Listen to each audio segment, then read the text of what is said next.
وہ محتاط اندازوں میں چیزوں کو ٹٹولتے ہوئے کچن کے اس دروازے کی طرف بڑھ گئی جو باہر لان میں کھلتا تھا۔ عقبی لان کے اس حصے میں کچھ سبزیاں لگائی گئی تھیں اور اس گھر میں کچن کا وہ واحد دروازہ تھا جسے لاک نہیں کیا جاتا تھا، صرف چٹخنی لگا دی جاتی تھی۔ دروازہ اس رات بھی لاک نہیں کیا گیا تھا۔ وہ آہستگی سے دروازہ کھول کر باہر نکل آئی۔ کچھ فاصلے پر سرونٹ کوارٹرز تھے۔ وہ بے حد محتاط انداز میں چلتے ہوئے لان عبور کر کے اپنے اور سالار کے گھر کی طرف درمیانی دیوار تک پہنچ گئی۔ دیوار بہت زیادہ بلند نہیں تھی۔ اس نے آہستگی سے بیگ دوسری طرف پھینک دیا اور پھر کچھ جد و جہد کے بعد خود بھی دیوار پھلانگنے میں کامیاب ہو گئی۔ گہری نیند کے عالم میں سالار نے کھٹکے کی آواز سنی تھی، پھر وہ آواز دستک کی آواز میں تبدیل ہو گئی تھی۔ رک رک کر مگر مسلسل کی جانے والی دستک کی آواز۔ وہ اوندھے منہ پیٹ کے بل سو رہا تھا۔ دستک کی اس آواز نے اس کی نیند توڑ دی تھی۔ وہ اٹھ کر بیٹھ گیا اور بیڈ پر بیٹھے بیٹھے اس نے تاریکی میں اپنے چاروں طرف دیکھنے کی کوشش کی۔ خوف کی ایک لہر اس کے اندر سرایت کر گئی۔ وہ آواز کھڑکیوں کی طرف سے آ رہی تھی، یوں جیسے کوئی ان کھڑکیوں کو بجا رہا تھا، مگر بہت آہستہ آہستہ، یا پھر شاید کوئی ان کھڑکیوں کو ٹٹولتے ہوئے کھولنے کی کوشش کر رہا تھا۔ سالار کے ذہنوں میں پہلا خیال کسی چور کا آیا تھا۔ وہ سلائڈنگ ونڈوز تھیں اور بدقسمتی سے وہاں کوئی گرل نہیں تھی۔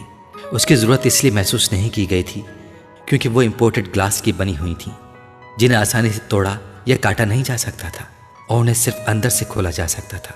گھر کے چاروں طرف موجود لان میں ویسے بھی رات کو کتے کھلے ہوتے تھے اور ان کے ساتھ 3 گارڈز بھی ہوتے تھے، مگر ان تمام حفاظتی اقدامات کے باوجود اس وقت اس کھڑکی کے دوسری طرف موجود چھوٹے سے برآمدے میں کوئی موجود تھا جو اس کھڑکی کو کھولنے کی کوشش میں مصروف تھا۔ اپنے بیڈ سے دبے قدم اٹھ کر وہ تاریکی میں ہی کھڑکی کی طرف آیا جس طرف سے آواز آ رہی تھی۔ وہ اس کے بالکل مخالف سمت گیا اور بہت احتیاط کے ساتھ اس نے پردے کے ایک سرے کو تھوڑا سا اٹھاتے ہوئے کھڑکی سے باہر جھانکا۔ لان میں لگی روشنیوں میں اس نے کھڑکی کے سامنے جس کو کھڑا دیکھا تھا اس نے اسے ہکا بکا کر دیا تھا۔ یہ پاگل ہے، بے اختیار اس کے منہ سے نکلا۔ اس وقت اگر لان میں پھرتے 4 غیر ملکی نسل کے کتے اسے دیکھ لیتے تو سالار یا کسی دوسرے کے پہنچنے سے پہلے ہی وہ اسے چیر پھاڑ کر چکے ہوتے، اور اگر کہیں گارڈز میں سے کسی نے اسے وہاں دیکھا ہوتا تو وہ بھی تفتیش یا تحقیق پر وقت ضائع کرنے سے پہلے اسے شوٹ کر چکے ہوتے، مگر وہ اس وقت بالکل محفوظ وہاں کھڑی تھی اور یقیناً اپنے گھر کی دیوار پھلانگ کر یہاں آئی تھی۔ ہونٹ بھینچے اس نے کمرے کی لائٹ آن کی۔ لائٹ آن ہوتے ہی دستک کی آواز رک گئی تھی۔ کتے کے بھونکنے کی آواز آ رہی تھی۔ پردے کھینچتے ہی اس نے سلائڈنگ ونڈو کو ہٹا دیا۔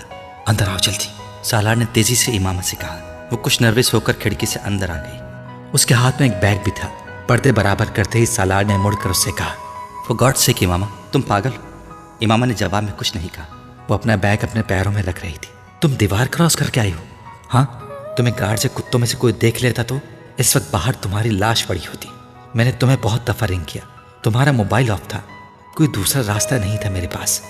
سالار نے پہلی بار اس کا چہرہ غور سے دیکھا۔ اس کی آنکھیں سوجی ہوئی اور چہرہ ستا ہوا تھا۔ وہ بڑی سی سفید چادر لپیٹے ہوئے تھی، مگر اس چادر اس کے کپڑوں پر جگہ جگہ مٹی کے داغ تھے۔ تم مجھے لاہور چھوڑ کر آ سکتے ہو؟ وہ کمرے کے وسط میں کھڑے اس سے پوچھ رہی تھی۔ اس وقت؟ اس نے حیرانی سے کہا، ہاں ابھی اسی وقت، میرے پاس وقت نہیں ہے۔ سالار نے تعجب کے عالم میں وال کلاک پر ایک نظر ڈالی۔ وکیل نے تمہارے گھر فون کیا تھا، تمہارا مسئلہ حل نہیں ہوا؟ امامہ نے نفی میں سر ہلایا۔ نہیں، وہ لوگ مجھے صبح کہیں بھجوا رہے ہیں۔ میں تمہیں اسی لیے سارا دن فون کرتی رہی، مگر تم نے موبائل آن نہیں کیا۔ میں چاہتی تھی کہ تم وکیل سے کہو کہ وہ بیلف کے ساتھ آ کر مجھے وہاں سے آزاد کرائے، مگر تم سے کانٹیکٹ نہیں ہوا، اور اگر کل تم سے کانٹیکٹ ہوتا بھی تو کچھ نہیں ہو سکتا تھا، کیونکہ وہ لوگ اس سے پہلے ہی مجھے کہیں شفٹ کر دیتے، اور یہ ضروری تو نہیں کہ مجھے ہی پتا ہو کہ وہ مجھے کہاں شفٹ کر رہے ہیں۔ سالار نے جمع ہی لی۔ اسے نیند آ رہی تھی۔ تم بیٹھ جاؤ، اس نے امامہ سے کہا۔ وہ ابھی تک کھڑی تھی۔ تم اگر مجھے لاہور نہیں پہنچا سکتے تو کم از کم بس اسٹینڈ تک پہنچا دو، میں وہاں سے خود لاہور چلی جاؤں گی۔ اس نے سالار کو نیند میں دیکھ کر کہا، میرا اندازہ ہے کہ اس وقت تو کوئی گاڑی لاہور نہیں جا رہی ہوگی، میں تمہیں صبح… امامہ نے اس کی بات کاٹ دی۔ نہیں، صبح نہیں، میں صبح تک یہاں سے نکل جانا چاہتی ہوں۔ اگر لاہور کی گاڑی نہیں ملی تو میں کسی اور شہر کی گاڑی میں بیٹھ جاؤں گی، پھر وہاں سے لاہور چلی جاؤں گی۔ تم بیٹھو تو صحیح، سالار نے اس سے ایک بار پھر کہا۔ وہ ایک لمحے کے لیے ہچکچائی، پھر صوفے پر جا کر بیٹھ گئی۔ سالار خود ہی اپنے بیڈ کی پائتی پر بیٹھ گیا۔ لاہور تم کہاں جاؤ گی؟ اس نے پوچھا۔ جلال کے پاس۔ مگر وہ تو تم سے شادی سے انکار کر چکا ہے۔ میں پھر بھی اس کے پاس جاؤں گی، اسے مجھ سے محبت ہے، وہ مجھ کو اس طرح بے یار و مددگار نہیں چھوڑ سکتا۔ میں اس سے اور اس کے گھر والوں سے ریکویسٹ کروں گی، میں جانتی ہوں میری بات مان لیں گے، وہ میری صورتحال کو سمجھ لیں گے، مگر تم تو مجھ سے شادی کر چکی ہو۔ امامہ چونک کر سالار کا چہرہ دیکھنے لگی۔ پیپر میرج ہے وہ، میں نے تمہیں بتایا تھا کہ میں مجبوراً نکاح کر رہی ہوں، شادی تو نہیں ہے یہ۔ وہ اسے پلکیں جھپکائے بغیر گہری نظروں سے دیکھتا رہا۔ تم جانتی ہو میں آج لاہور گیا تھا، جلال کے پاس۔ امامہ کے چہرے پر ایک رنگ آ کر گزر گیا۔ تم نے اسے میری پریشانی اور صورتحال کے بارے میں بتایا؟ نہیں، سالار نے نفی میں سر ہلایا۔ کیوں؟ جلال نے شادی کر لی ہے، سالار نے لاپرواہی سے کندھے جھٹکتے ہوئے کہا۔ وہ سانس لینا بھول گئی، پلکیں جھپکائے بغیر وہ کسی بت کی طرح اسے دیکھنے لگی۔ 3 دن ہو گئے اس کی شادی کو، کل پرسوں تک وہ سیر و تفریح کے لیے ناردرن ایریاز کی طرف جا رہا ہے۔ اس نے میری کوئی بات سننے سے پہلے ہی مجھے یہ سب کچھ بتانا شروع کر دیا تھا۔ شاید وہ چاہتا تھا کہ میں اب تمہارے بارے میں بات نہ کروں۔ اس کی بیوی بھی ڈاکٹر ہے۔ سالار باتیں کرتے کرتے رک گیا۔ میرا خیال تھا کہ اس کے گھر والوں نے تمہارے مسئلے کی وجہ سے ہی اس کی اس طرح اچانک شادی کی ہے۔ وہ ایک بعد دیگر جھوٹ پر جھوٹ بولتا جا رہا تھا۔ مجھے یقین نہیں آ رہا، جیسے کسی خلا سے آواز آئی تھی۔ ہاں، مجھے بھی یقین نہیں آیا تھا، اور مجھے توقع تھی کہ تمہیں بھی یقین نہیں آئے گا، مگر یہ سچ ہے۔ تم فون کر کے اس سے بات کر سکتی ہو اس بارے میں۔ سالار نے کندھے جھٹکتے ہوئے لاپرواہی سے کہا۔ امامہ کو لگا وہ پہلی بار صحیح معنوں میں گھپ اندھیرے میں آ کھڑی ہوئی ہے۔ روشنی کی وہ کرن جس کے تعاقب میں وہ اتنا عرصہ چلتی آئی ہے، ایک دم گل ہو گئی ہے۔ راستہ تو ایک طرف، وہ اپنے وجود کو بھی نہیں دیکھ پا رہی تھی۔ اب تم خود سوچ لو کہ لاہور جا کر تم کیا کرو گی۔ وہ تو اب تم سے شادی کر سکتا ہے، نہ اس کے گھر والے تمہیں پناہ دے سکتے ہیں۔ بہتر ہے تم واپس چلے جاؤ، ابھی تمہارے گھر والوں کو پتہ نہیں چلا ہوگا۔ امامہ نے کہیں بہت دور سے سالار کی آواز سنی تھی۔ وہ کچھ نہ سمجھنے والے انداز میں اس کا چہرہ دیکھتی رہی۔ مجھے لاہور چھوڑاؤ، وہ بڑبڑائی۔ جلال کے پاس جاؤ گی؟ نہیں، اس کے پاس نہیں جاؤں گی، مگر میں اپنے گھر نہیں رہ سکتی۔ وہ ایک دم صوفے سے اٹھ کر کھڑی ہو گئی۔ سالار نے ایک سانس لے کر الجھن بھری نظروں سے اسے دیکھا۔ یا پھر مجھے گیٹ تک چھوڑاؤ، میں خود چلی جاتی ہوں۔ تم چوکیدار سے کہو وہ مجھے باہر جانے دے۔ اس نے بیگ اٹھا لیا۔ تمہیں اندازہ ہے کہ یہاں سے بس اسٹینڈ کتنی دور ہے؟ اتنی دھند اور سردی میں تم پیدل وہاں تک جا سکو گی؟ جب اور کچھ نہیں رہا میرے پاس تو دھند اور سردی سے مجھے کیا ہوگا؟ سالار نے اسے گیلی آنکھوں کے ساتھ مسکراتے ہوئے دیکھا تھا۔ وہ اپنے ہاتھ کی پشت سے اپنی آنکھوں کو رگڑ رہی تھی۔ سالار اس کے ساتھ کہیں جانے کا کوئی ارادہ نہیں رکھتا تھا۔ لاہور تو دور کی بات تھی، اسے ابھی نیند آ رہی تھی۔ وہ سامنے کھڑی لڑکی کو ناپسند کرتا تھا۔ ٹھہرو، میں بھی چلتا ہوں تمہارے ساتھ۔ وہ نہیں جانتا اس کی زبان سے جملہ کیوں اور کیسے نکلا۔ امامہ نے اسے ڈریسنگ روم کی طرف جاتے دیکھا۔ وہ کچھ دیر بعد باہر نکلا تو شب خوابی کے لباس کے بجائے ایک جینس اور سویٹر میں ملبوس تھا۔ اپنے بیڈ کے سائڈ ٹیبل سے اس نے کی چین اور گھڑی کے ساتھ اپنا والیٹ بھی اٹھایا۔ امامہ کے قریب آ کر اس نے بیگ لینے کے لیے ہاتھ بڑھایا۔ نہیں، میں خود اٹھا لوں گی۔ اٹھا لیتا ہوں۔ اس نے بیگ لے کر کندھے پر ڈال دیا۔ وہ دونوں آگے پیچھے چلتے ہوئے پورچ میں آ گئے۔ سالار نے اس کے لیے فرنٹ سیٹ کا دروازہ کھولا تھا اور بیگ کو پچھلی سیٹ پر رکھ دیا۔ گاڑی گیٹ کی طرف آتے دیکھ کر چوکیدار نے خود ہی گیٹ کھول دیا تھا، مگر اس کے قریب گزرتے ہوئے سالار نے اس کی آنکھوں میں اس حیرت کو دیکھ لیا تھا جو اس کی نظروں میں رات کے اس وقت فرنٹ سیٹ پر بیٹھی ہوئی امامہ کو دیکھ کر آئی تھی۔ یقیناً وہ حیران ہوا ہوگا کہ وہ لڑکی اس وقت اس کے گھر میں کہاں سے آئی تھی۔ تم مجھے بس اسٹینڈ پر چھوڑ دو گے؟ مین روڈ پر آتے ہی امامہ نے اس سے پوچھا۔ سالار نے ایک نظر گردن موڑ کر اسے دیکھا۔ نہیں، میں تمہیں لاہور لے جا رہا ہوں۔ اس کی نظر سڑک پر مرکوز تھی۔ گاڑی اس بڑی سڑک پر دوڑ رہی تھی جو تقریباً سنسان تھی، ٹریفک نہ ہونے کے برابر تھا۔ اسٹیئرنگ پر دائیں ہاتھ رکھے اس نے بائیں ہاتھ کو منہ کے سامنے رکھ کر جماہی روکی اور نیند کے غلبے کو بھگانے کی کوشش کی۔ اس کے برابر کی سیٹ پر بیٹھی امامہ بے آواز رو رہی تھی۔ سالار اس بات سے بے خبر تھا۔ وہ وقتاً فوقتاً اپنے ہاتھ میں پکڑے رومال سے اپنی آنکھیں پونچھتی اور اپنی ناک رگڑ لیتی اور پھر سامنے ونڈ اسکرین سے باہر سڑک پر نظریں جما کر رونا شروع کرتی تھی۔ سالار وقفے وقفے سے اس پر اچھٹتی نظر ڈالتا رہا۔ اس نے امامہ کو کوئی تسلی دینے یا چپ کروانے کی کوشش بھی نہیں کی تھی۔ اس کا خیال تھا وہ خود ہی کچھ دیر آنسو بہا کر خاموش ہو جائے گی، مگر جب آدھا گھنٹہ گزر جانے کے بعد بھی وہ اسی رفتار سے روتی رہی تو وہ کچھ اکتانے لگا۔ اگر تمہیں گھر سے اس طرح بھاگ کر آنے پر پچھتاوا ہونا تھا تو پھر تمہیں گھر سے بھاگنا ہی نہیں چاہیے تھا، سالار نے خاموشی توڑتے ہوئے کہا۔ امامہ نے اس کی بات کا کوئی جواب نہیں دیا۔ ابھی بھی کچھ نہیں بگڑا، ابھی تو شاید تمہارے گھر میں کسی کو تمہاری غیر موجودگی کا پتہ بھی نہیں چلا ہوگا۔ اس نے کچھ دیر اس کے جواب کا انتظار کرنے کے بعد اسے مشورہ دیا۔ مجھے کوئی پچھتاوا نہیں ہے، اس بار اس نے چند لمحے خاموش رہنے کے بعد قدرے بھرائی ہوئی مستحکم آواز میں کہا۔ تو پھر رو کیوں رہی ہو؟ سالار نے فوراً پوچھا۔ تمہیں بتانے کا کوئی فائدہ نہیں ہے، وہ ایک بار پھر آنکھیں پوچھتے ہوئے بولی۔ سالار نے گردن موڑ کر اسے غور سے دیکھا اور پھر گردن سیدھی کر لی۔ لاہور میں کس کے پاس جاؤ گی؟ پتہ نہیں۔ امامہ کے جواب پر سالار نے قدر حیرانی سے اسے دیکھا۔ کیا مطلب؟ تمہیں پتہ نہیں ہے کہ تم کہاں جا رہی ہو؟ فی الحال تو نہیں۔ تو پھر آخر تم لاہور کیوں جا رہی ہو؟ تو پھر اور کہاں جاؤں؟ تم اسلام آباد میں رہ سکتی تھی، کسی کے پاس۔ لاہور میں بھی تو کوئی نہیں ہے جس کے پاس تم رہ سکو، اور وہ بھی مستقل، جلال کے علاوہ۔ سالار نے آخری 3 لفظوں پر زور دیتے ہوئے گردن موڑ کر اسے دیکھا۔ اس کے پاس جا رہی ہو تم؟ کچھ دیر بعد اس نے قدرے چھپتے ہوئے انداز میں کہا، نہیں، جلال میری زندگی سے نکل چکا ہے۔ سالار اندازہ نہیں کر سکا کہ اس کی آواز میں مایوسی تھی یا افسردگی۔ اس کے پاس کیسے جا سکتی ہوں میں؟ تو پھر اور کہاں جاؤ گی؟ سالار نے ایک بار پھر تجسس کے عالم میں پوچھا۔ یہ تو میں لاہور جانے پر ہی طے کروں گی کہ مجھے کہاں جانا ہے، کس کے پاس جانا ہے، امامہ نے کہا۔ سالار نے بے یقینی کے عالم میں اسے دیکھا۔ کیا واقعی وہ نہیں جانتی تھی کہ اسے کہاں جانا تھا، یا پھر وہ اسے بتانا نہیں چاہتی تھی؟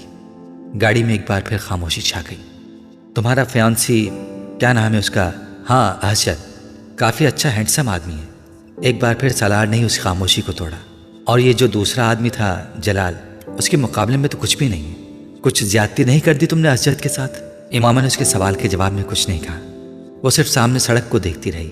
سالار کچھ دیر گردن موڑ کر اس کے جواب کے انتظار میں اس کا چہرہ دیکھتا رہا، مگر پھر اسے احساس ہو گیا کہ وہ جواب نہیں دینا چاہتی۔ میں تمہیں سمجھ نہیں پایا، جو کچھ تم کر رہی ہو اس سے بھی نہیں۔ تمہاری حرکتیں بہت عجیب ہیں، اور تم اپنی حرکتوں سے زیادہ عجیب ہو۔ سالار نے کچھ دیر خاموش رہنے کے بعد کہا۔ اس بار امامہ نے اسے گردن موڑ کر دیکھا۔ کیا تمہاری حرکتوں سے زیادہ عجیب ہے میری حرکتیں؟ اور کیا میں تم سے زیادہ عجیب ہوں؟ بڑے دھیمے مگر مستحکم لہجے میں پوچھے گئے اس سوال نے چند لمحے کے لیے سالار کو لاجواب کر دیا تھا۔ میری کون سی حرکتیں عجیب ہیں، اور میں کس طرح عجیب ہوں؟ چند لمحے خاموش رہنے کے بعد سالار نے کہا، تم جانتے ہو کہ تمہاری کون سی حرکتیں عجیب ہیں؟ امامہ نے واپس ونڈو اسکرین کی طرف گردن موڑتے ہوئے کہا، یقیناً میری خودکشی ہی کی بات کر رہی ہو تم۔ سالار نے خود ہی اپنے سوال کا جواب دیتے ہوئے کہا، حالانکہ میں خودکشی نہیں کرنا چاہتا، نہ ہی میں خودکشی کی کوشش کر رہا ہوں۔ میں تو صرف ایک تجربہ کرنا چاہتا تھا۔ کیسا تجربہ؟ میں ہمیشہ لوگوں سے ایک ہی سوال پوچھتا ہوں، مگر کوئی بھی مجھے اس کا تسلی بخش جواب نہیں دے سکا، اس لیے میں اس سوال کا جواب خود ڈھونڈنے کی کوشش کر رہا ہوں۔ وہ بولتا رہا، کیا پوچھتے ہو تم لوگوں سے؟ بہت آسان سا سوال ہے، مگر ہر ایک کو مشکل لگتا ہے۔ What is next to ecstasy? اس نے گردن موڑ کر امامہ سے پوچھا۔ وہ کچھ دیر اسے دیکھتی رہی، پھر اس نے مدھم آواز میں کہا، pain. What is the next to pain? Salar نے بلا توقف ایک اور سوال کیا۔ Nothingness. What is next to nothingness? Salar نے اسی انداز میں ایک اور سوال کیا۔ ہیل، امامہ نے کہا۔ And what is next to hell? اس بار امامہ خاموشی سے اس کا چہرہ دیکھتی رہی۔ What is next to hell? What is next to hell? Salar نے پھر اپنا سوال دہرایا۔ تمہیں خوف نہیں آتا؟ سالار نے امامہ کو قدرے عجیب انداز میں پوچھتے سنا۔ کس چیز سے؟ سالار حیران ہوا۔ ہیل سے، اس جگہ سے جس کے آگے اور کچھ بھی نہیں ہوتا، سب کچھ اس کے پیچھے ہی رہ جاتا ہے۔ ماتوب اور مغضوب ہو جانے کے بعد باقی بچتا کیا ہے جسے جاننے کا تمہیں تجسس ہے؟ امامہ نے قدر افسوس میں کہا، میں تمہاری بات سمجھ نہیں سکا، سب کچھ میرے سر کے اوپر سے گزرا ہے۔ سالار نے جیسے اعلان کرنے والے انداز میں کہا، فکر مت کرو، آ جائے گی۔ ایک وقت آئے گا جب تمہیں ہر چیز کی سمجھ آ جائے گی، یا پھر تمہاری ہنسی ختم ہو جائے گی، تب تمہیں خوف آنے لگے گا، موت سے بھی اور دوزخ سے بھی۔ اللہ تمہیں سب کچھ دکھا اور بتا دے گا، پھر تم کسی سے یہ کبھی نہیں پوچھا کرو گی، what is the next to ecstasy? Imama نے بہت رسانیت سے کہا، یہ تمہاری پیش گوئی ہے؟ سالار نے اس کی بات کے جواب میں کچھ چوبتے ہوئے لہجے میں کہا، نہیں۔ امامہ نے اسی انداز میں کہا، تجربہ؟ سالار نے گردن سیدھی کر لی۔ ہاں، یہ تمہارا تجربہ ہی ہو سکتا ہے۔ کی تو تم نے خودکشی ہے، میرا مطلب ہے کرنے کی کوشش کی ہے۔ میں نے اپنے طریقے سے یہ کوشش کی تھی، تم نے اپنے طریقے سے کوشش کی ہے۔ سالار نے سرد مہری سے کہا۔ امامہ کی آنکھوں میں ایک بار پھر آنسو آ گئے۔ گردن موڑ کر اس نے سالار کو دیکھا۔ میں نے کوئی خودکشی نہیں کی ہے۔ کسی لڑکے کے لیے گھر سے بھاگنا ایک لڑکی کے لیے خودکشی ہی ہوتی ہے، وہ بھی اس صورت میں جب وہ لڑکا شادی پر تیار ہی نہ ہو۔ دیکھو، میں خود ایک لڑکا ہوں، بہت براڈ مائنڈڈ اور لبرل ہوں، اور میں بالکل برا نہیں سمجھتا اگر ایک لڑکی گھر سے بھاگ کر کسی لڑکے کے ساتھ کورٹ میرج یا شادی کر لے، مگر وہ لڑکا اس کا ساتھ تو دے۔ ایک ایسے لڑکے کے لیے گھر سے بھاگ جانا جو شادی کر چکا ہو، میری سمجھ میں نہیں آتا. اور پھر تمہاری عمر میں بھاگنا بالکل حماقت ہے. میں کسی لڑکے کے لیے نہیں بھاگی ہوں. جلال النصر. سالار نے اس کی بات کاٹتے ہوئے اسے یاد دلایا. میں اس کے لیے نہیں بھاگی ہوں. وہ بے اختیار بلند آواز میں چلائی. سالار کا پاؤں بے اختیار بریک پر جا پڑا. اس نے حیرانی سے امامہ کو دیکھا. تو مجھ پر کیوں چلا رہی ہو؟ مجھ پر چلانے کی ضرورت نہیں ہے، سالار نے ناراضی سے کہا. وہ کھڑکی سے باہر دیکھنے لگی. یہ جو تمہاری مذہب والی تھیوری یا فلسفی یا پوائنٹ یا جو بھی ہے، آئی ڈونٹ گیٹ اٹ. کیا فرق پڑتا ہے اگر کوئی کسی اور پیغمبر کو ماننا شروع ہو گیا؟ زندگی ان فضول بحثوں کے علاوہ بھی کچھ ہے. مذہب، عقیدے یا فرقے پر لڑنا، واٹ ربش. امامہ نے گردن موڑ کر ناراضی کے عالم میں اسے دیکھا. جو چیزیں تمہارے لیے فضول ہیں ضروری نہیں کہ وہ ہر ایک کے لیے فضول ہوں. میں اپنے مذہب پر قائم نہیں رہنا چاہتی اور نہ ہی اس مذہب کے کسی شخص سے شادی کرنا چاہتی ہوں. تو یہ میرا حق ہے کہ میں ایسا کروں. میں تم سے ایسی چیزوں کے بارے میں بحث نہیں کرنا چاہتی جسے تم نہیں سمجھتے. اس لیے تم ان معاملات کے بارے میں اس طرح کے تبصرے مت کرو. مجھے حق ہے میں جو چاہے کہوں. فریڈم آف ایکسپریشن، اظہار کی آزادی. سالار نے کندھے اچکاتے ہوئے کہا. امامہ نے جواب دینے کے بجائے خاموشی اختیار کی. وہ کھڑکی سے باہر دیکھنے لگی. سالار بھی خاموشی سے گاڑی ڈرائیو کرنے لگا. یہ جلال النصر، میں اس کی بات کر رہا تھا. کچھ دیر کی خاموشی کے بعد ایک بار پھر اپنے اسی موضوع کی طرف آ گیا. اس میں کیا خاص بات ہے؟ اس نے گردن موڑ کر امامہ کو دیکھا. وہ ونڈ اسکرین سے باہر سڑک کو دیکھ رہی تھی. جلال النصر اور تمہارا کوئی جوڑ نہیں ہے. وہ بالکل بھی ہینڈسم نہیں ہے. تم ایک خوبصورت لڑکی ہو. میں حیران ہوں کہ تم اس میں کیسے دلچسپی لینے لگی. کیا وہ بہت زیادہ انٹیلیجنٹ ہے؟ اس نے امامہ سے پوچھا. امامہ نے حیرانی سے اسے دیکھا. انٹیلیجنٹ؟ کیا مطلب؟ دیکھو، یا تو کسی کی شکل اچھی لگتی ہے. میں نہیں سمجھتا کہ تمہیں جلال کی شکل اچھی لگتی ہوگی، یا پھر اس کا فیملی بیک گراؤنڈ، پیسہ وغیرہ کسی میں دلچسپی کا باعث بنتا ہے. اب جلال کا فیملی بیک گراؤنڈ یا مالی حالت کے بارے میں نہیں جانتا، مگر خود تمہارا فیملی بیک گراؤنڈ جتنا ساؤنڈ ہے، یہ بھی تمہارے لیے اس میں دلچسپی کا باعث نہیں بن سکتا. واحد بچ جانے والی وجہ کسی کی ذہانت، قابلیت وغیرہ ہے. اس لیے پوچھ رہا ہوں، کیا وہ بہت انٹیلیجنٹ ہے؟ کیا وہ بہت آؤٹ اسٹینڈنگ اور بریلینٹ ہے؟ نہیں، امامہ نے مدھم آواز میں کہا. سالار کو مایوسی ہوئی. تو پھر تم اس کی طرف متوجہ کیسے ہوئی؟ امامہ ونڈ اسکرین کے باہر ہیڈ لائٹس کی روشنی میں نظر آنے والی سڑک دیکھتی رہی. سالار نے اپنا سوال دہرایا. صرف کندھے اچکاتے ہوئے وہ دوبارہ ڈرائیونگ پر توجہ دینے لگا. گاڑی میں ایک بار پھر خاموشی چھا گئی. وہ نعت بہت اچھی پڑھتا ہے. تقریباً 5 منٹ بعد خاموشی ٹوٹی. ونڈ اسکرین سے باہر دیکھتے ہوئے مدھم آواز میں امامہ یوں بڑبڑائی تھی جیسے خود کلامی کر رہی ہو. سالار نے اس کا جملہ سن لیا تھا، مگر وہ اسے ناقابل یقین لگا. کیا؟ اس نے جیسے تصدیق چاہی. جلال بہت اچھی نعت پڑھتا ہے. اسی طرح ونڈ اسکرین سے باہر جھانکتے ہوئے کہا، مگر اس بار اس کی آواز کچھ بلند تھی. بس آواز کی وجہ سے؟ سنگر ہے؟ سالار نے تبصرہ کیا. امامہ نے نفی میں سر ہلایا. پھر بس وہ نعت ہی پڑھتا ہے اور بہت خوبصورت پڑھتا ہے. سالار ہنسا. تم صرف اس کے نعت پڑھنے کی وجہ سے اس سے محبت میں گرفتار ہوئی؟ میں کم از کم اس پر یقین نہیں کر سکتا. امامہ نے گردن موڑ کر اس کی طرف دیکھا. تو مت کرو، تمہاری یقین کی کس کو ضرورت ہے؟ اس کی آواز میں سرد مہری تھی. گاڑی میں ایک بار پھر خاموشی چھا گئی. فرض کرو یہ مان لیا جائے کہ واقعی تم اس کے نعت پڑھنے سے کچھ متاثر ہو کر اتنا آگے بڑھ گئیں. باربرا کاٹلینڈ کے ناول والا رومانسی ہو گیا یہ تو. اور تم ایک میڈیکل کی اسٹوڈنٹ ہو کر اتنا میچیور ذہن رکھتی ہو. سالار نے بے رحمی سے تبصرہ کیا. امامہ نے ایک بار پھر گردن موڑ کر اسے دیکھا. میں بہت میچیور ہوں، بہت زیادہ. پچھلے 2-4 سالوں میں مجھ سے زیادہ پریکٹیکل ہو کر کسی نے چیزوں کو نہیں دیکھا ہوگا. میری رائے محفوظ ہے. ہو سکتا ہے تمہارا پریکٹیکل ہونا میرے پریکٹیکل ہونے سے مختلف ہو. اینی وے میں جلال کی بات کر رہا تھا. وہ جو تم نعت وغیرہ کا ذکر کر رہی تھی اس کی بات. بعض چیزوں پر اپنا اختیار نہیں ہوتا، میرا بھی نہیں. اس بار امامہ کی آواز میں شکستگی تھی. میں پھر تم سے اتفاق نہیں کرتا. ہر چیز اپنے اختیار میں ہوتی ہے. کم از کم اپنی فیلنگز، ایموشنز اور ایکشن پر انسان کو کنٹرول ہوتا ہے. ہمیں پتہ ہوتا ہے کہ ہم کس شخص کے لیے کس طرح کی فیلنگز ڈیولپ کر رہے ہیں، کیوں کر رہے ہیں، اس کا بھی پتہ ہوتا ہے. اور جب تک ہم باقاعدہ ہوش و حواس میں رہتے ہوئے ان فیلنگز کو ڈیولپ نہیں ہونے دیتے، وہ نہیں ہوتی. اس لیے نہیں مان سکتا کہ ایسی چیزوں پر اپنا کنٹرول ہی نہ رہے. اس نے بات کرتے ہوئے دوسری بار امامہ کو دیکھا. اسے احساس ہوا کہ وہ اس کی بات نہیں سن رہی تھی. وہ پل کے جھپکائے بغیر ونڈ اسکرین کو دیکھ رہی تھی. یہ شاید ونڈ اسکرین سے باہر دیکھ رہی تھی. اس کی آنکھیں متورم تھیں اور اس وقت بھی ان میں نمی نظر آ رہی تھی. وہ ذہنی طور پر کہیں اور موجود تھی. کہاں، یہ وہ نہیں جان سکتا تھا. اسے وہ ایک بار پھر ایب نارمل لگی. بہت دیر خاموشی سے ڈرائیو کرتے رہنے کے بعد سالار نے قدر اکتا کر ایک بار پھر اسے مخاطب کیا۔ نعت پڑھنے کے علاوہ اس میں اور کون سی کوالٹی ہے؟ اس کی آواز بلند تھی۔ امامہ بے اختیار چونک گئی۔ نعت پڑھنے کے علاوہ اس میں اور کیا کوالٹی ہے؟ سالار نے اپنا سوال دہرایا۔ ہر وہ کوالٹی جو ایک اچھے انسان، اچھے مسلمان میں ہوتی ہے، امامہ نے کہا۔ مثلاً سالار نے بھویں اچکاتے ہوئے کہا، اگر نہ بھی ہوتی تو بھی وہ شخص حضرت محمد صلی اللہ علیہ وآلہ وسلم سے اتنی محبت کرتا ہے کہ میں اسے اس ایک کوالٹی کی خاطر کسی بھی دوسرے شخص پر ترجیح دیتی۔ سالار عجیب سے انداز میں مسکرایا۔ What a logic! ایسی باتوں کو تمہیں واقعی نہیں سمجھ سکتا۔ اس نے گردن کو نفی میں ہلاتے ہوئے کہا، تم اپنی پسند سے شادی کرو گے یا اپنے پیرنٹس کی پسند سے؟ امامہ نے اچانک اس سے پوچھا۔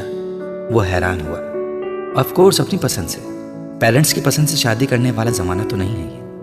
اس نے کندھے اچکاتے ہوئے لاپرواہی سے کہا، تم بھی تو کسی کوالٹی کی وجہ سے کوئی لڑکی پسند کرو گے، شکل و صورت کی وجہ سے، یا پھر جس سے تمہاری انڈرسٹینڈنگ ہو جائے گی اس سے، ایسا ہی ہوگا نا؟ وہ پوچھ رہی تھی۔ یقیناً، سالار نے کہا، میں بھی تو یہی کر رہی ہوں۔ اپنی اپنی ترجیحات کی بات ہوتی ہے۔ تم ان چیزوں کی بنا پر کسی سے شادی کرو گے، میں بھی ایسی ہی ایک وجہ کی بنا پر شادی کرنا چاہتی تھی جلال نصر سے۔ وہ رکی۔ میری خواہش ہے کہ میری شادی اس سے ہو جو حضرت محمد صلی اللہ علیہ وآلہ وسلم سے مجھ سے زیادہ محبت رکھتا ہو۔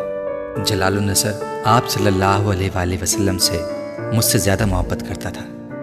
مجھے لگا مجھے اسی شخص سے شادی کرنی چاہیے۔ میں نے تم سے کہا بعض چیزوں پر اختیار نہیں ہوتا، بعض خواہشات، بس ان سے چھٹکارا پانا ممکن نہیں ہوتا۔ اس نے افسردگی سے سر کو جھٹکتے ہوئے کہا، اور اب جب وہ شادی کر چکا ہے تو اب تم کیا کرو گی؟ پتہ نہیں۔ تم ایسا کرو کہ تم کسی اور نعت پڑھنے والے کو ڈھونڈ لو، تمہارا مسئلہ حل ہو جائے گا۔ وہ مذاق اڑانے والے انداز میں ہنسا۔ امامہ پل کے جھپکائے بغیر اسے دیکھتی رہی۔ وہ سفاکی کی حد تک بے حس تھا۔ اس طرح کیوں دیکھ رہی ہو تم؟ میں مذاق کر رہا ہوں۔ وہ اب اپنی ہنسی پر قابو پا چکا تھا۔ امامہ نے کچھ کہنے کے بجائے گردن موڑ لی۔ تمہیں تمہارے فادر نے مارا ہے؟ سالار نے پہلے کی طرح کچھ دیر خاموش رہنے کے بعد بولنے کا معمول جاری رکھا۔ تمہیں کس نے بتایا؟ امامہ نے اسے دیکھے بغیر کہا، ملازمہ نے۔ سالار نے اطمینان سے جواب دیا، بیچاری یہ سمجھ رہی ہے کہ تم جو یہ شادی سے انکار کر رہی ہو وہ میری وجہ سے کر رہی ہو، اس لیے اس نے مجھ تک تمہاری حالت اظہار بڑے دردناک انداز میں پہنچائی تھی۔ مارا ہے تمہارے فادر نے؟ ہاں، اس نے بے تاثر انداز میں کہا۔ کیوں؟ میں نے پوچھا۔ شاید وہ ناراض تھے اس لیے۔ تم نے کیوں مارنے دیا؟ امامہ نے گردن موڑ کر اسے دیکھا۔ وہ میرے بابا ہیں، انہیں حق ہے، وہ مار سکتے ہیں مجھے۔ سالار نے حیرانی سے اسے دیکھا۔ ان کی جگہ کوئی بھی ہوتا وہ اس صورتحال میں یہی کرتا۔ مجھے یہ قابل اعتراض نہیں لگا۔ وہ بڑے ہموار لہجے میں کہہ رہی تھی، اگر مارنے کا حق ہے انہیں تو پھر تمہاری شادی کرنے کا بھی حق ہے۔ اس پر اتنا ہنگامہ کیوں کھڑا کر رہی ہو تم؟ سالار نے چھپتے ہوئے لہجے میں پوچھا۔ کسی مسلمان سے کرتے اور چاہے جہاں مرضی کر دیتے میں کروا لیتی، چاہے وہ جلال النصر نہ ہوتا۔ استہزائیہ انداز میں کہا۔ ہاں، اب بھی آخر کون سا ہو گئی ہے اس سے؟ اس کی آنکھوں میں ایک بار پھر نمی جھل ملا رہی تھی۔ تو تم ان سے یہ کہہ دیتی؟ کہا تھا۔ تم سمجھتے ہو میں نے نہیں کہا ہوگا؟ مجھے ایک بات پر حیرانی ہے، سالار نے چند لمحوں کے بعد کہا۔ آخر تم نے مجھ سے مدد لینے کا فیصلہ کیوں کیا؟ بلکہ کیسے کر لیا؟ تم مجھے خاصا ناپسند کرتی تھی۔ اس نے امامہ کی بات کا جواب دیے بغیر بات جاری رکھی۔ میرے پاس تمہارے علاوہ دوسرا کوئی آپشن نہیں تھا، امامہ نے مدھم آواز میں کہا۔ میری اپنی کوئی فرینڈ اس طرح کی مدد کرنے کی پوزیشن میں نہیں تھی جس طرح کوئی لڑکا کر سکتا تھا۔ اسجد کے علاوہ صرف جلال اور تم سے واقف تھی، اور سب سے قریب ترین صرف تم تھے جس سے میں فوری طور پر رابطہ کر سکتی تھی، اس لیے میں نے تم سے رابطہ کیا۔ وہ مدھم آواز میں رک رک کر بولتی رہی۔ تمہیں یقین تھا کہ میں تمہاری مدد کروں گا؟ نہیں، میں نے صرف ایک رسک لیا تھا۔ یقین کیسے ہو سکتا تھا مجھے کہ تم میری مدد کرو گے؟ میں نے بتایا نا، میرے پاس تمہارے علاوہ کوئی آپشن نہیں تھا۔ یعنی تم نے ضرورت کے وقت گدھے کو باپ بنا لیا۔ اس کے بے حد عجیب لہجے میں کیے گئے تبصرے نے یکدم امامہ کو خاموش ہو جانے پر مجبور کر دیا۔ وہ بات منہ پر مارنے میں ماہر تھا، مگر اس نے غلط بھی نہیں کہا تھا۔ ویری انٹرسٹنگ، اس نے امامہ کے جواب کے انتظار کیے بغیر کہا، جیسے اپنے تبصرے پر خود ہی محسوس ہوا تھا۔ میں گاڑی کچھ دیر کے لیے یہاں روکنا چاہ رہا ہوں۔ سالار نے سڑک کے کنارے بنے ہوئے ایک سستے قسم کے ہوٹل اور سروس اسٹیشن کو دیکھتے ہوئے کہا، میں ذرا ٹائر چیک کروانا چاہ رہا ہوں۔ گاڑی میں دوسرا ٹائر نہیں ہے، رستے میں اگر کہیں ٹائر فلیٹ ہو گیا تو بہت مسئلہ ہوگا۔ امامہ نے صرف سر ہلانے پر اکتفا کیا۔ وہ گاڑی موڑ کر اندر لے گیا۔ اس وقت دور کہیں فجر کی آذان ہو رہی تھی۔ ہوٹل میں کام کرنے والے 2-4 لوگوں کے علاوہ وہاں کوئی اور نہیں تھا۔ اسے گاڑی اندر لاتے دیکھ کر ایک آدمی باہر نکل آیا۔ شاید وہ گاڑی کی آواز سن کر آیا تھا۔ سالار گاڑی کا دروازہ کھول کر نیچے اتر گیا۔ وہ کچھ دیر سیٹ کے پشت سے سر ٹکائے آنکھیں بند کیے بیٹھی رہی۔ آذان کی آواز کچھ زیادہ بلند ہو گئی تھی۔ امامہ نے آنکھیں کھول دیں۔ کار کا دروازہ کھول کر وہ باہر نکل آئی۔ دروازہ کھلنے کی آواز پر سالار نے گردن موڑ کر اسے دیکھا۔ یہاں کتنی دیر رکنا ہے؟ وہ سالار سے پوچھ رہی تھی۔ 10-15 منٹ، میں انجن بھی ایک دفعہ چیک کروانا چاہتا ہوں۔ میں نماز پڑھنا چاہتی ہوں، مجھے وضو کرنا ہے، اس نے سالار سے کہا۔ اس سے پہلے کہ سالار کچھ کہتا، اس آدمی نے بلند آواز میں اسے پکارتے ہوئے کہا، باجی وضو کرنا ہے تو اس ڈرم سے پانی لے لیں۔ اور وہ نماز کہاں پڑے گی؟ سالار نے اس آدمی سے پوچھا۔ یہ سامنے والے کمرے میں جائے نماز دے دیتا ہوں۔ وہ اب پائپ اتار رہا تھا۔ پہلے جائے نماز دے دوں، پھر انجن آ کر چیک کرتا ہوں، اس آدمی نے اس کمرے کی طرف جاتے ہوئے کہا۔ سالار نے دور سے امامہ کو اس ڈرم کے پاس کچھ تذبذب کی حالت میں کھڑے دیکھا۔ وہ لاشعوری طور پر آگے چلا آیا۔ وہ تارکول کا ایک بہت بڑا خالی ڈرم تھا جسے ایک ڈھکن سے کور کیا گیا تھا۔ اس میں سے پانی کیسے لوں؟ امامہ نے قدموں کی چاپ پر پیچھے مڑ کر دیکھا۔ سالار نے ادھر ادھر نظر دوڑائی۔ کچھ فاصلے پر ایک بالٹی پڑی ہوئی تھی۔ وہ اس بالٹی کو اٹھا لایا۔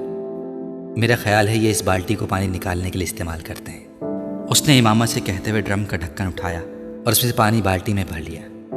میں کرا دیتا ہوں وضو۔ سالار کو اس کے چہرے پر تذبذب نظر آیا، مگر پھر کچھ کہنے کے بجائے وہ اپنی آستینوں پر کرنے لگی۔ اپنی گھڑی اتار کر اس نے سالار کی طرف بڑھا دی اور پنجوں کے بل زمین پر بیٹھ گئی۔ سالار نے اس کے بڑھے ہوئے ہاتھوں پر کچھ پانی ڈالا۔ اماموں کو بے اختیار جیسے کرنٹ لگا۔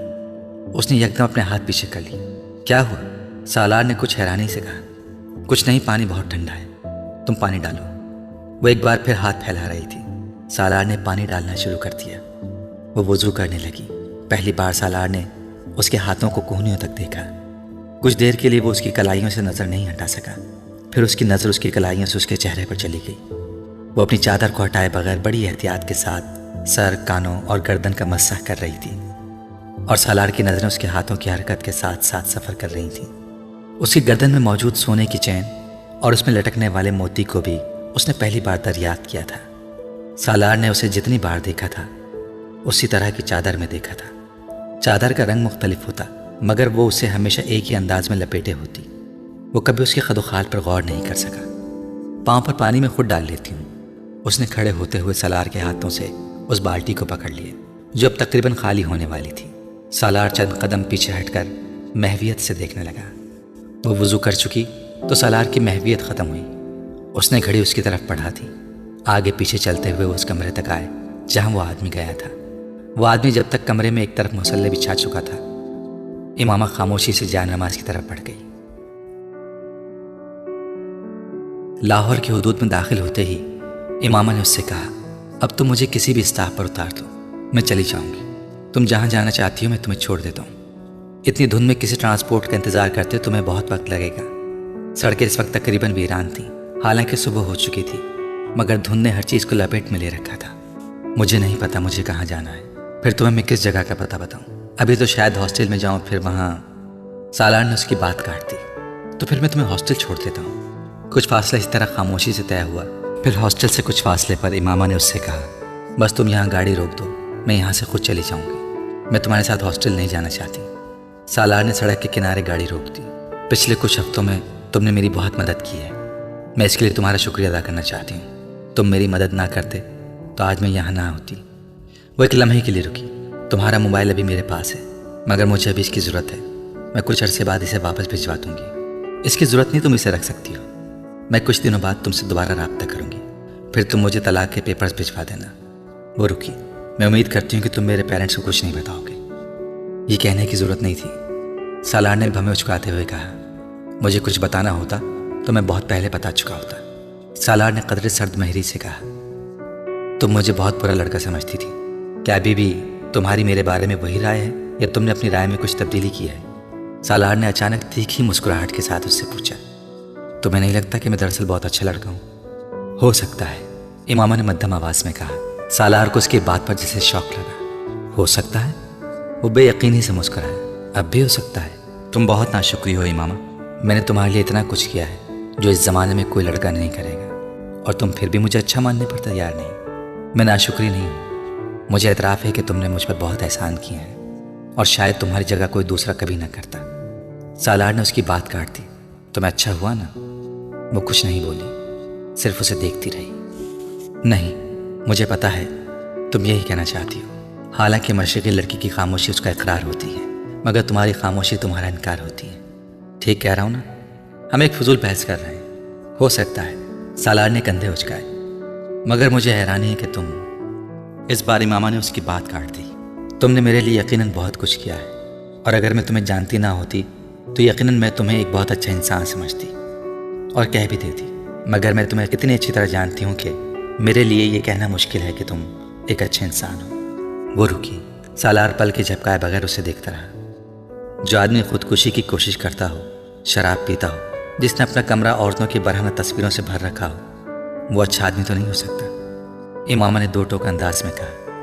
تم کسی ایسے آدمی کے پاس جاتی جو یہ تینوں کام نہ کرتا مگر تمہاری مدد بھی نہ کرتا، تو کیا وہ تمہارے لیے اچھا آدمی ہوتا؟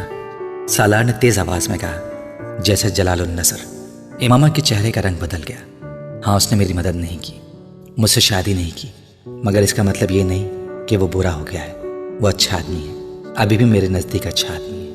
اور تم نے مدد کی، تم سے شادی کی، مگر یقیناً اس کا یہ مطلب نہیں کہ میں اچھا ہو گیا ہوں، میں برا آدمی ہوں۔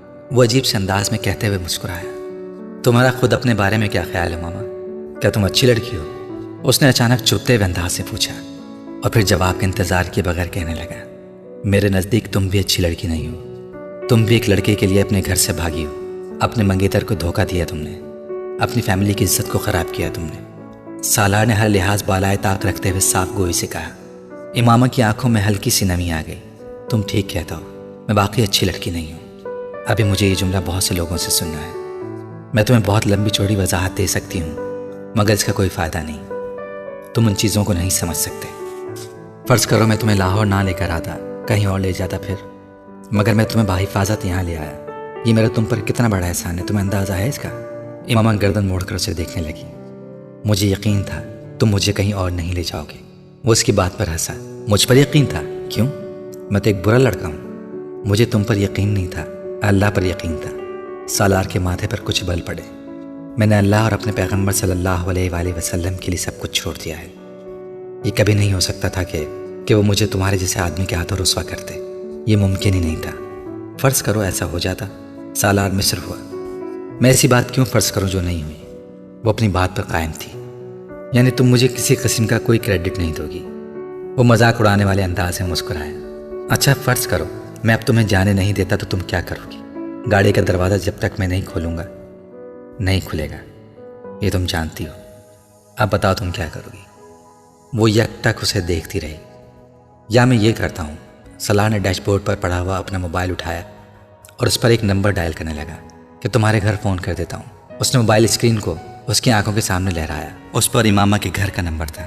میں انہیں تمہارے بارے میں بتاتا ہوں کہ تم کہاں ہو، کس کے ساتھ ہو، پھر یہاں سے تمہیں سیدھا پولیس اسٹیشن لے جا کر ان کی تحویل میں دے دیتا ہوں۔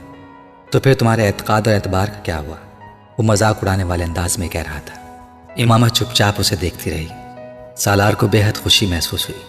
سالار نے موبائل آف کرتے ہوئے ایک بار پھر اس کی آنکھوں کے سامنے لہرایا۔ کتنا بڑا احسان کر رہا ہوں تم پر کہ ایسا نہیں کر رہا۔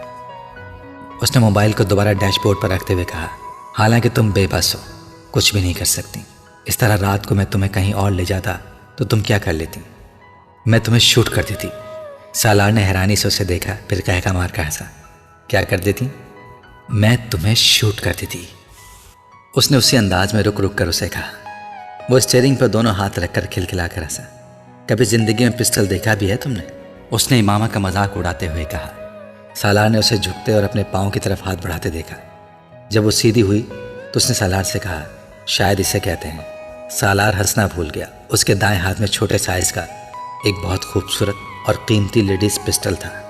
سالار پسٹل پر اس کے ہاتھوں کی گرفت دیکھ کر جان گیا تھا کہ وہ کسی اناڑی کے ہاتھ میں نہیں تھا۔ اس نے بے یقینی سے امامہ کو دیکھا۔ تم مجھے شوٹ کر سکتی تھی؟ ہاں، میں تمہیں شوٹ کر سکتی تھی، مگر میں نے ایسا نہیں کیا کیونکہ تم نے مجھے کوئی دھوکہ نہیں دیا۔ اس نے مستحکم آواز میں کہا۔ اس نے پسٹل سالار کی طرف نہیں کیا تھا، صرف اپنے ہاتھ میں رکھا تھا۔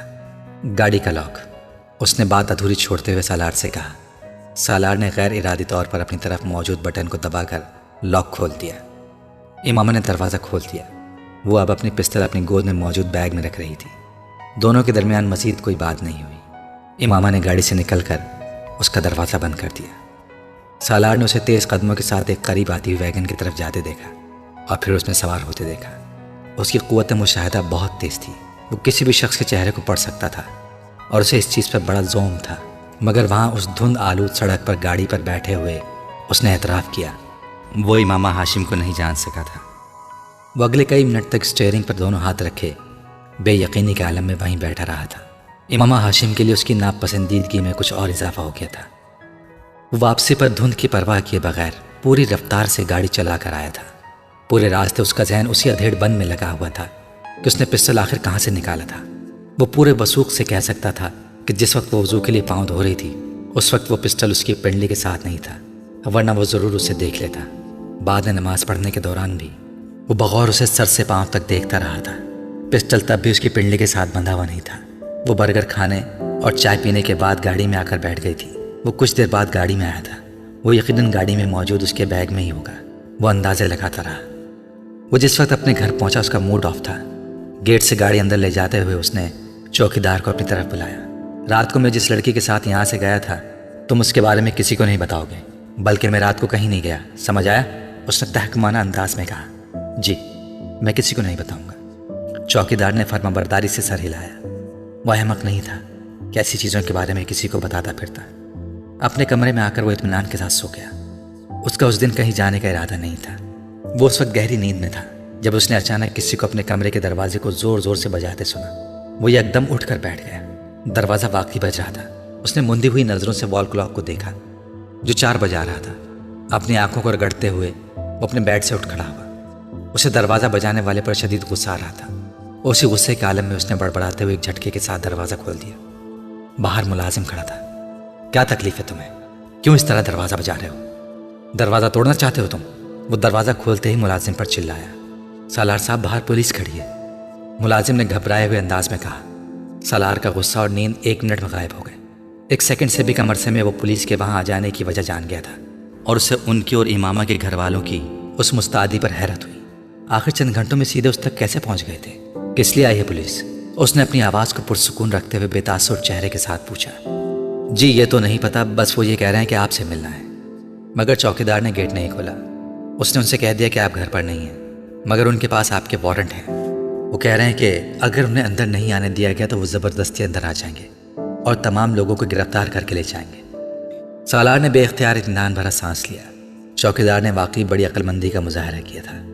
اسے یقیناً یہ اندازہ ہو گیا تھا کہ پولیس رات والی لڑکی کے معاملے میں ہی تفتیش کے لیے وہاں آئی تھی، اس لیے اس نے نہ تو پولیس کو اندر آنے دیا اور نہ ہی انہیں یہ بتایا کہ سالار گھر پر موجود تھا۔ تم فکر مت کرو، میں کچھ نہ کچھ کرتا ہوں، سالار نے ملازم سے کہا اور واپس اپنے بیڈ روم میں آ گیا۔ وہ کسی عام شہری کا گھر ہوتا تو پولیس شاید دیوار پھلانگ کر بھی اندر داخل ہو جاتی، مگر اس وقت وارنٹ کے باوجود اس گھر کا سائز اور جس علاقے میں وہ واقع تھا انہیں خوف میں مبتلا کر رہے تھے۔ اگر امامہ کا خاندان بھی اثر و رسوخ والا نہیں ہوتا تو شاید اس وقت پولیس اس سیکٹر میں آنے اور خاص طور پر وارنٹ کے ساتھ آنے کی جرت ہی نہ کرتی۔ مگر اس وقت پولیس کے سامنے آگے کنواں پیچھے کھائی والی صورت تھی۔ سالار نے بیڈ روم کے اندر آتے ہی فون اٹھا کر کراچی سکندر عثمان کو فون کیا۔ پاپا ایک چھوٹا سا پرابلم ہو گیا ہے، اس نے چھوٹتے ہی کہا۔ یہاں ہمارے گھر کے باہر پولیس کھڑی ہے اور ان کے پاس میری گرفتاری کے وارنٹ ہیں۔ سکندر عثمان کے ہاتھ سے موبائل گرتے گرتے بچا۔ کیوں؟ یہ تو نہیں پتا پاپا، میں سو رہا تھا، ملازم نے جگا کر مجھے بتایا۔ کیا میں پولیس والوں سے جا کر پوچھوں کہ وہ کس سلسلے میں مجھے گرفتار کرنا چاہتے ہیں؟ سالار نے بڑی فرما برداری اور معصومیت کے ساتھ سکندر عثمان سے پوچھا۔ نہیں، باہر نکلنے یا پولیس کو اندر بلوانے کی ضرورت نہیں ہے، تم اپنے کمرے میں ہی رہو، میں تھوڑی دیر بعد تمہیں رنگ کرتا ہوں۔ سکندر عثمان نے عجلت کے عالم میں موبائل بند کر دیا۔ سالار نے مطمئن ہو کر فون رکھ دیا۔ وہ جانتا تھا کہ اب کچھ دیر بعد پولیس وہاں نہیں ہوگی، اور واقعی ایسا ہی ہوا تھا۔ 10-15 منٹ کے بعد ملازم نے آ کر اسے پولیس کے جانے کے بارے میں بتایا۔ ملازم ابھی اس سے بات ہی کر رہا تھا جب سکندر نے دوبارہ کال کی تھی۔ پولیس چلی گئی ہے؟ سکندر نے اس کی آواز سنتے ہی کہا، ہاں چلی گئی ہے۔ سالار نے بڑے اطمینان بھرے انداز میں کہا، اب تم میری بات ٹھیک طرح سنو، میں اور تمہاری ممی رات کو کراچی سے اسلام آباد پہنچ رہے ہیں، تم تب تک گھر سے کہیں نہیں نکلو گے، سنا تم نے؟ سالار کو ان کی بات کرنے کا انداز بہت عجیب سا لگا۔ انہوں نے بہت ٹکڑا انداز اور سرد مہری سے اس سے بات کی تھی۔ سن لیا، وہ دوسری طرف سے فون بند کر چکے تھے۔ سالار ابھی فون بند کر رہا تھا جب اس کی نظر اپنے کمرے کے کارپیٹ پر پڑی۔ وہاں جوتے کے نشانات تھے ملازم بھی قدر حیرانی کے عالم میں ان نشانات کو دیکھ رہا تھا جو کھڑکی سے قطار کی صورت میں بڑھ رہے تھے۔ جوتے کے نشانات کو صاف کر دو، سالار نے تحکمانہ انداز میں کہا۔ ملازم کمرے سے باہر چلا گیا۔ سالار اٹھ کر کھڑکی کی طرف آ گیا۔ اس نے وہ سلائڈنگ ونڈو پوری طرح کھول دی۔ اس کا اندازہ ٹھیک تھا، جوتے کے وہ مٹی والے نشانات باہر برآمدے میں بھی موجود تھے۔ امامہ اپنی کیاریوں سے گزر کر دیوار پھلانگ کر ان کی کیاریوں میں کودی تھی، اور یہی وجہ تھی کہ اس کے جوتے کے تلے مٹی سے بھر گئے تھے۔ اوس کی وجہ سے وہ مٹی کم اور کیچڑ زیادہ تھی۔ اس کے برآمدے کے سفید ماربل پر وہ نشانات بالکل ایک قطار کی صورت میں آ رہے تھے۔ وہ گہری سانس لیتا ہوا اندر آ گیا۔ ملازم کمرے میں ان نشانات کو صاف کرنے میں مصروف تھا۔ باہر برآمدے میں بھی پیروں کے کچھ نشانات ہیں، انہیں بھی صاف کر دینا۔ سالار نے اس سے کہا، یہ کس کے نشان ہیں؟ ملازم زیادہ دیر اپنے تجسس پر قابو نہیں رکھ سکا۔ میرے، سالار نے اکھڑ لہجے میں کہا۔